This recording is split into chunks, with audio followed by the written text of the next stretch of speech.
તો ગુજરાત પર વરસાદી સિસ્ટમનો ખતરો છે। બંગાળની ખાડીમાં સક્રિય છે સિસ્ટમ। વરસાદી સિસ્ટમ ગુજરાતના વાતાવરણમાં અસર કરશે।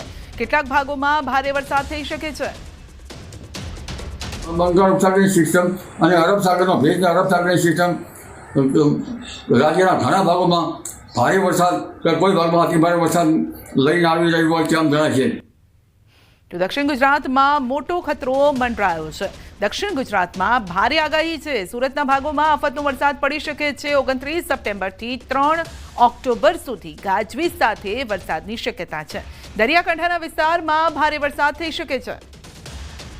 દક્ષિણ સૌરાષ્ટ્રના ભાગો, સુરતના ભાગો તેમજ ઉત્તર ગુજરાતના ભાગો, મધ્ય ગુજરાતના ભાગો, પૂર્વ ગુજરાતના ભાગો અને દેશના અધિકતર ભાગોમાં આફતરૂપ વરસાદ થવાની શક્યતા રહેશે।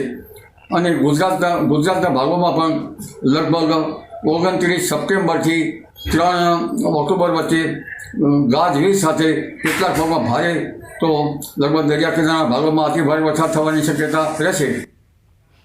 નર્મદા ડેમની સપાટીમાં વધારો। ઉપરવાસમાંથી 1,77,425 ક્યુસેક પાણીની આવક થઈ છે। હાલ નર્મદા ડેમની સપાટી 137.1 મીટરે પહોંચી છે અને સિઝનમાં પ્રથમવાર નર્મદા ડેમની સપાટી 137 મીટરને પાર કરી ગઈ છે, જેના કારણે ડેમના 10 ગેટ ફરી ખોલવામાં આવ્યા। નર્મદા નદીમાં 74,227 ક્યુસેક પાણીની આવક છે અને ડેમની સપાટીમાં 24 કલાકમાં 31 સેન્ટીમીટરનો વધારો થયો છે। નર્મદા ડેમની મહત્તમ સપાટી 138.68 મીટર છે અને હવે ડેમ મહત્તમ સપાટીમાં માત્ર 1.67 મીટર બાકી છે। નર્મદા ડેમ 94% ભરાયો છે।